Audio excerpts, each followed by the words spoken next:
À quoi ressemblerait ta crèche si tu pouvais t'entourer des meilleurs ? Moi, c'est ce que j'ai fait. Pendant les 15 dernières années, de la crèche collective associative à la micro-crèche privée, j'ai tout expérimenté. La petite enfance est un métier à forte contrainte, mais aussi à forte valeur ajoutée.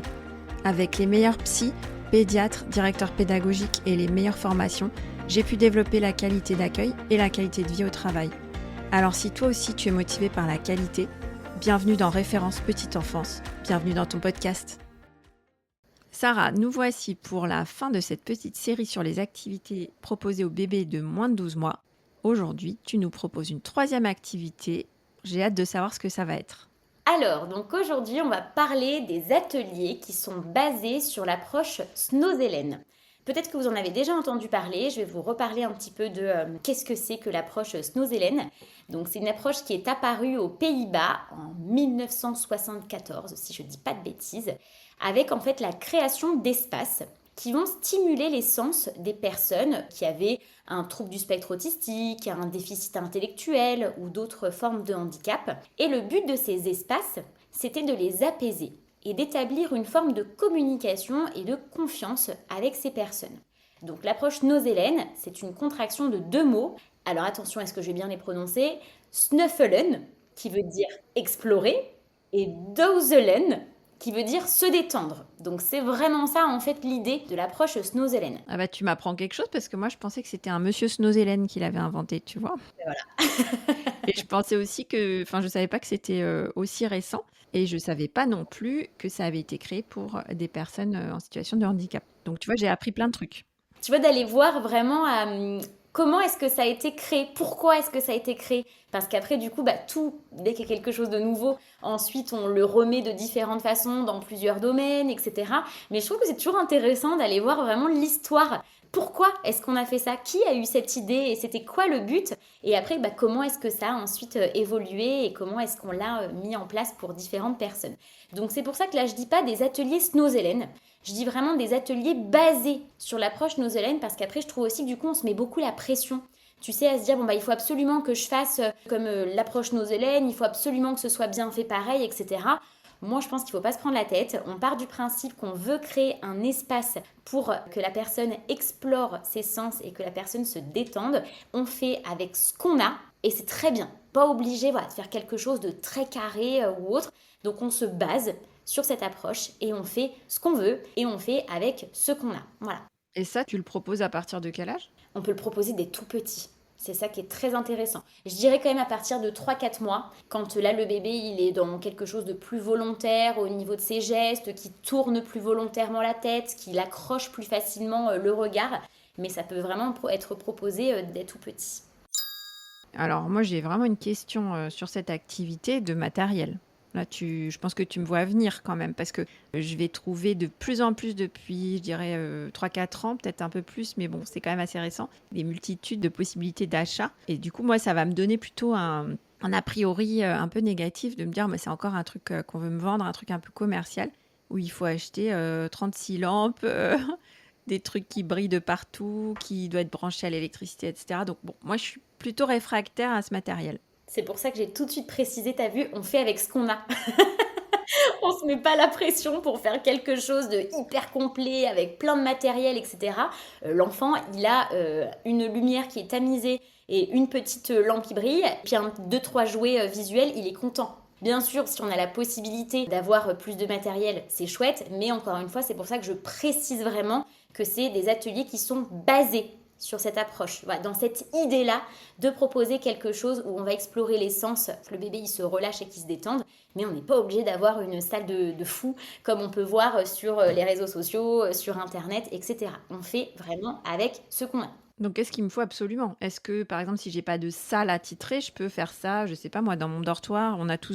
Normalement, on a tous des variateurs dans les crèches. Si possible, en effet, si on peut le faire dans une petite salle, moi je préfère déjà que ce soit petit parce qu'au moins comme ça l'enfant il peut vraiment se focaliser sur ce qu'il a et du coup là on peut mettre vraiment pas beaucoup de choses parce que comme c'est un espace qui est restreint avec quelques petites choses, il va plus focaliser son attention que si c'est un espace qui est immense bien sûr.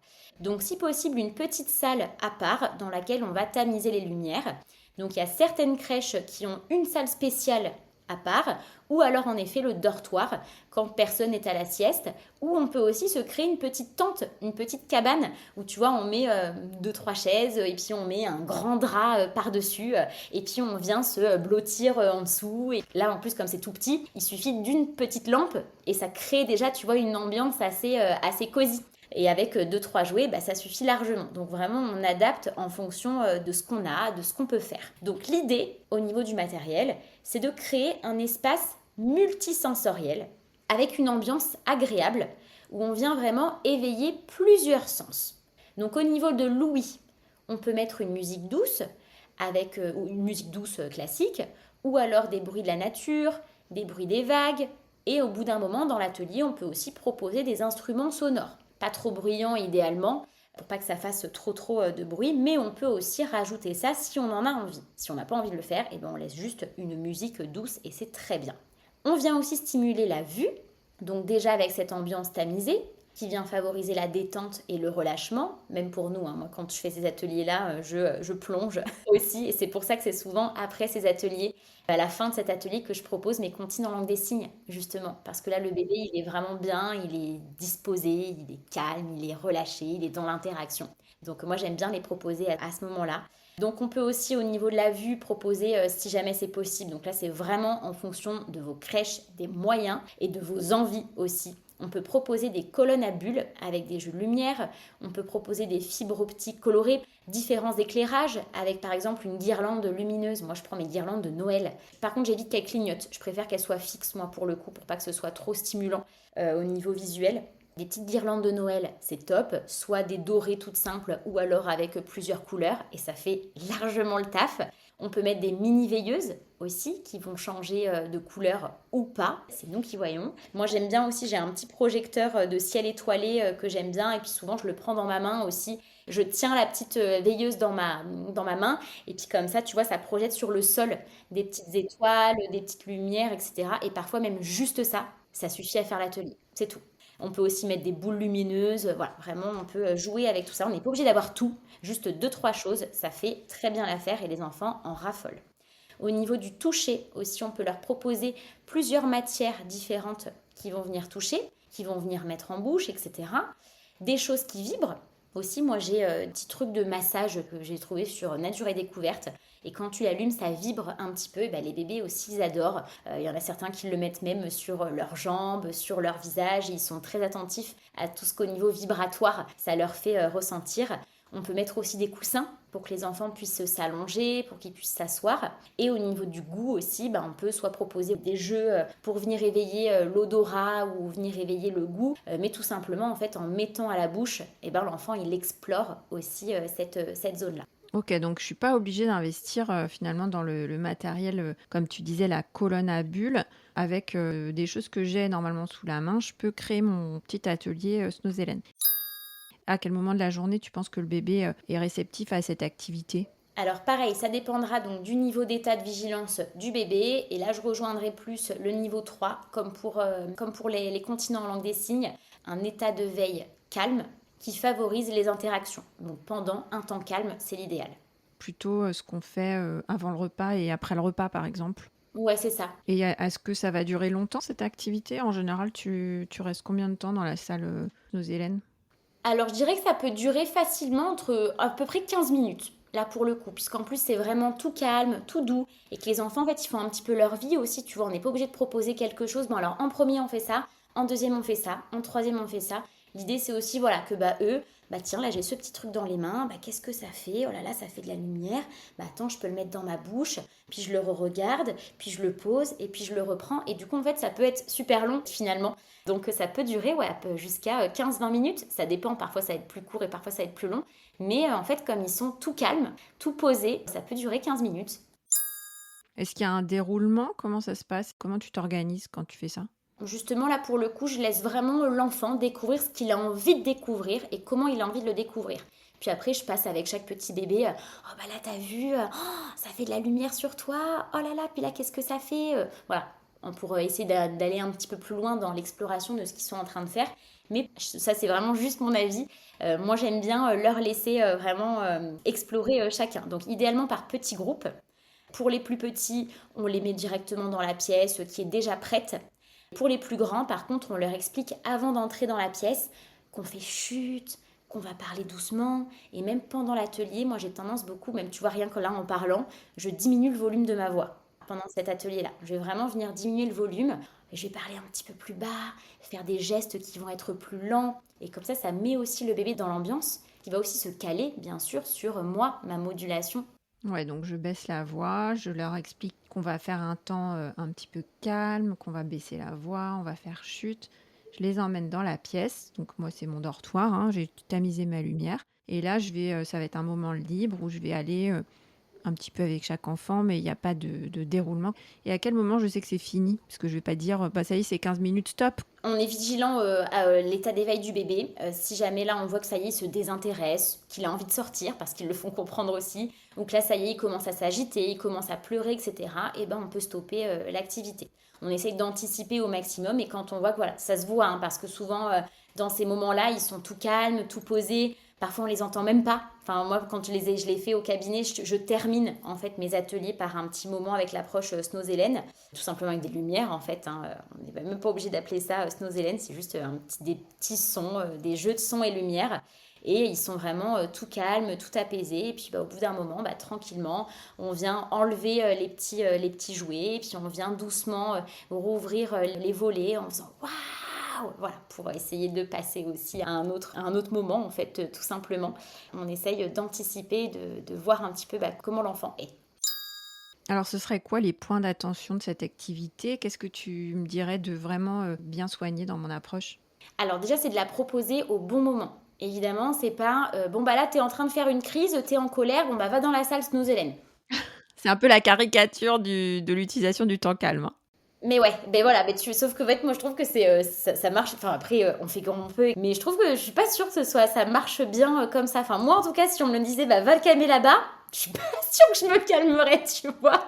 Je pense que j'aurais besoin un petit peu de lâcher. Et puis après, ensuite, quand je redescends, quand j'ai mon petit doudou, on peut même leur proposer, tu vois, d'avoir leur tétine et leur petit doudou à ce moment-là aussi pour qu'ils viennent s'auto-apaiser, etc. pendant ces moments-là. Je sais que parfois, on leur demande de ne pas les avoir pendant la crèche, et ce que je trouve qui est totalement ok, hein. Mais voilà, dans ce moment-là, je pense que si jamais ça peut être adapté de leur proposer, mais voilà, en tout cas, il ne faut pas que ce soit un moment où l'enfant il est en pleine crise, il est en train de pleurer et d'hurler. Il faut vraiment que ce soit un endroit où les enfants ils doivent se sentir apaisés, rassurés et en sécurité. Donc il faut que l'enfant soit bien quand il rentre dans la pièce. Attention aussi, le but c'est que les enfants ils découvrent en jouant et qu'ils prennent du plaisir. Parce que je sais que parfois on leur dit non, touche pas, juste tu regardes. Oula. Ouais, c'est compliqué, tu vois, de dire ça à un bébé ou à un jeune enfant qui a qu'une envie, c'est punaise, mais ce truc il fait plein de couleurs. Mais attends, mais c'est quoi cette texture? Je la connais pas. Donc en fait, il faut vraiment proposer des choses, du matériel où les enfants doivent avoir la possibilité de toucher, de mettre à la bouche. Bon, bien sûr, pas le projecteur, hein. Le projecteur au ciel étoilé, tu peux le mettre au-dessus de quelque chose et puis ça projette sur le sol ou ça projette sur le plafond. Mais en tout cas, les choses qu'on leur met à disposition par terre, même les fibres optiques, moi j'en ai pris, tu vois, qui coûtent vraiment pas cher. Du coup, les enfants, ils peuvent totalement les toucher, ils peuvent les mettre en bouche parce que ça craint pas du tout. C'est vraiment un petit truc qui est pas dangereux, quoi. Les guirlandes, c'est pareil. J'essaie que ce soit des guirlandes à pile et pas qu'ils soient branchés à une pile électrique. Voilà, je fais attention à choisir mon matériel pour que l'enfant puisse le toucher et qu'on soit pas là, non, attention de pas le casser, etc. Voilà. Je veux qu'il touche, je veux qu'il puisse manipuler, qu'il puisse explorer et découvrir et pas juste observer. Parce que là, par contre, ça marche pas et là, il va se désintéresser beaucoup plus vite de l'activité. Attends, tu me proposes un truc qui a l'air cool, mais j'ai pas le droit de toucher. J'ai pas le droit de découvrir. Bah non, alors j'ai pas du tout envie de faire ton activité. Donc voilà, et puis au niveau des points de sécurité, donc bien sûr, on est vigilant en fonction du matériel qu'on utilise. Si on utilise des colonnes à bulles, là bien sûr, on va être un peu plus vigilant que l'enfant la pousse pas et la fasse tomber. Donc on choisit bien les installations et le matériel et on est vigilant en fonction de ce qu'on propose. Mon petit conseil, c'est plutôt d'acheter quand même du matériel homologué, de prendre des choses qui viennent de chez un fournisseur qu'on connaît et en qui on a confiance parce que on peut avoir quand même des matériels, on ne sait pas trop d'où ils viennent et on ne sait pas trop s'il peut y avoir éventuellement des pièces qui se détachent. Ou j'évite quand même d'acheter du matériel dans des petits bazars ou quoi que ce soit quand c'est pour une crèche. On n'est pas chez nous, on est dans une crèche, on est des professionnels, donc je conseille quand même aux auditeurs, c'est d'acheter du matériel quand même homologué, qui est aux normes et en lequel on puisse avoir confiance, surtout que comme Sarah le recommande, c'est du matériel qui doit pouvoir être touché par les enfants. Donc attention à ce qu'on met à leur disposition et à ce qu'on achète. Quant aux bénéfices de l'activité, pour finir sur cet épisode, tu nous en as parlé. Est-ce que tu veux résumer pour terminer sur les bénéfices de cette activité ? Alors, dans un environnement qui va être multisensoriel et qui va être rassurant, dans une petite bulle, en fait, les bébés, ils vont s'apaiser, ils vont se détendre. Donc, dans cet endroit, ils vont s'allonger, ils vont s'asseoir, ils vont prendre le temps d'observer, de découvrir, de toucher, d'écouter. Et je trouve que c'est hyper bénéfique puisqu'on vient vraiment explorer tous les sens et que c'est vraiment un moment de partage et de découverte avec les autres. Tu vois, Sarah, cette activité Snozelen, c'est quelque chose dans lequel je ne me suis jamais lancée parce que quand je l'ai découvert, c'était surtout via les catalogues de fournisseurs et j'avais l'impression que c'était une approche très spécifique, qu'il fallait vraiment investir dans beaucoup de matériel et que ça devait être un peu le projet de la crèche. Mais quand je t'écoute, je me dis que finalement, dans mes micro-crèches et chez nos auditeurs, il suffit de faire un petit déroulé sur une feuille, ça peut être quelques lignes, mais pour dire, voilà, nous on le fera au moment où le dortoir est libre. Donc on ira dans notre dortoir, on va tamiser les lumières parce qu'on a un variateur en général dans nos crèches. Et puis on va mettre peu de matériel finalement. Donc si on a pu investir dans ce que tu appelles donc une colonne à bulles ou dans de la fibre optique ou ce genre de choses, c'est un plus. Et si on les a pas, on peut utiliser nos petites veilleuses, on peut mettre un CD avec des sons de la nature. On peut utiliser des petits coussins, enfin du matériel qui est quand même assez accessible.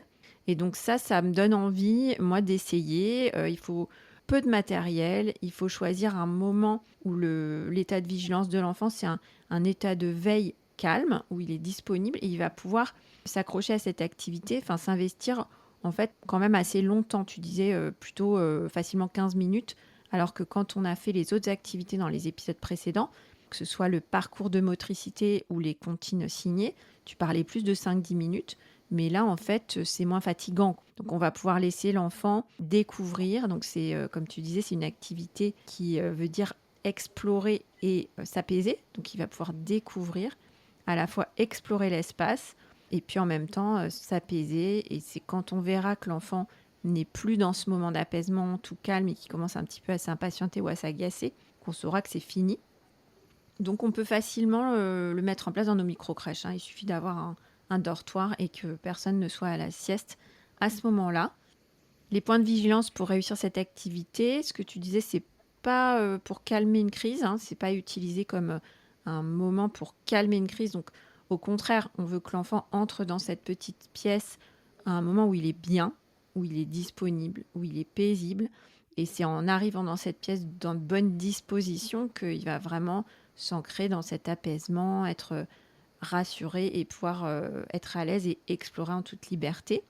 Donc le deuxième point de vigilance, c'était de dire que, bien sûr, si on lui présente des choses qui l'intéressent, c'est bien qu'il puisse les toucher. C'est-à-dire que si, en fait, on lui montre des trucs super, mais qu'on lui dit « Ah non, ça, tu touches pas, ça se casse, etc. », c'est quand même beaucoup moins intéressant, forcément. Le bénéfice principal de cette activité, c'est vraiment ce côté multisensoriel, de s'ouvrir à nos sens et puis d'avoir un moment d'apaisement et d'exploration. Donc explorer ses sens et partager des découvertes. C'est pour ça que l'adulte doit être présent et passer d'un enfant à l'autre, passer un petit temps avec chaque enfant. Donc finalement, l'approche Snozelen, tu m'as convaincue, c'est accessible à tous. Voilà, et c'est pour ça que j'ai vraiment précisé tout de suite qu'on ne se mette pas la pression avec Snozelen, parce qu'on a tout de suite dans l'idée qu'il faut que ce soit carré, avec plein de choses, etc. On n'est même pas obligé de l'appeler Snozelen, on peut juste dire des jeux de son et lumière, tout simplement. En fait, l'idée, c'est vraiment juste d'utiliser ces petites lumières, c'est de stimuler les sens dans un cocon. Ouais, c'est ça. C'est-à-dire que je tamise un petit peu mes lumières ou alors, souvent, c'est vrai que les dortoirs, en plus, en microcrèche, sont déjà tamisés parce qu'on a les vitres et donc si on laisse éteint, on a la lumière du jour qui est là. Donc il suffit d'avoir une petite veilleuse ou une petite guirlande lumineuse. Il suffit d'avoir, quelques petits hochets, des coussins, enfin, voilà, peu de choses et en fait, on va pouvoir, Proposer quelque chose de très sympa, c'est ça. Et c'est pour ça que je voulais absolument en parler, tu vois, sur ton podcast, parce que je pense que c'est soit on est à fond et on veut faire un truc vraiment complet Snozelen et on investit dans plein de trucs, et du coup on fait quelque chose de très cadré où en effet on empêche les enfants de toucher parfois, ou alors on se dit bah non, attends, j'ai pas du tout envie de dépenser mes sous là-dedans, donc on le fait pas du tout. On peut totalement faire un entre-deux. Et moi, c'est ce que je fais dans mon cabinet parce que clairement, je ne peux pas avoir des colonnes à bulles partout, des choses comme ça. Donc moi, je suis tout simplement, je ferme mes volets, je mets quelques mini veilleuses, un petit projecteur au-dessus des enfants et c'est tout. et t'enchaînes après avec, la petite comptine signée. Exactement. Et puis on se dit au revoir parce que ça y est, là, c'est le moment. Eh ben, écoute, avant de se dire au revoir, toutes les 2 aujourd'hui, je vais inviter les auditeurs à aller voir, ton compte Instagram sarahpsychomote-ex. C'est un compte que je trouve, vraiment super sympa où tu donnes, plein de petites infos et puis si les crèches ont envie de se former, tu vas lancer ton organisme Premier Pas Formation et tu vas donner des journées pédagogiques et tu continues aussi tes interventions auprès des professionnels des crèches. Et je sais que tu as prévu d'intervenir partout en France, hein. Exactement, c'est ça. Là, déjà sur le compte Instagram, justement, vous allez pouvoir voir, j'ai filmé des petits moments où moi j'ai filmé justement ces ateliers basés sur Snozelen, ces petits jeux de son et lumière, ça peut vous donner des idées. Et en effet, là, ça y est, j'ai officiellement créé mon organisme de formation, comme tu l'as dit, Premier Pas Formation, qui représente les premiers pas du bébé. Je trouvais que c'était assez représentatif. Et donc, en effet, l'idée, c'est de former les psychomotriciens sur la prise en charge des bébés, mais aussi je voulais vraiment qu'il y ait une partie pour les crèches, pour les professionnels qui travaillent. C'est vous qui êtes au quotidien toute la journée avec les bébés, c'est vous qui êtes en première ligne. Donc on va proposer des journées pédagogiques pour vraiment reprendre tout le développement psychomoteur de l'enfant, le matériel dont on a besoin, des idées d'activités, des ateliers pratiques, parce que je veux pas juste que vous soyez assis à m'écouter, mais aussi que vous viviez les choses, que vous reproduisez les mouvements des bébés. Voilà, on va vraiment faire quelque chose de très sympa et de ludique en même temps. Parce que nous, c'est vraiment ça, en psychomotricité, on apprend et on rééduque en s'amusant, en prenant du plaisir. Génial. Et tu sais que nous, ce qu'on veut dans les crèches, c'est du concret. La théorie, c'est intéressant, ça enrichit beaucoup, mais on veut aussi pouvoir l'appliquer sur le terrain. Et c'est exactement ce que tu nous as donné dans ces 3 activités que tu nous as présentées sur le podcast. J'espère que les pros, vous êtes prêts à vous lancer, à mettre en place ou remettre en place, explorer ou réexplorer ces activités. Donc le parcours de motricité, les comptines gestuelles et l'activité inspirée de Snozelen. Merci beaucoup Sarah et je te réinviterai pour continuer à donner plein d'idées d'activités à nos auditeurs. T'es d'accord ? Avec grand plaisir, à bientôt. À bientôt Sarah. Merci d'avoir écouté cet épisode jusqu'au bout. J'espère qu'il t'a plu et que tu en ressors inspiré. Si c'est le cas, abonne-toi pour ne rater aucun épisode. Parle-en autour de toi et surtout laisse-moi une note 5 étoiles et un avis sur Apple Podcast ou Spotify. À la semaine prochaine.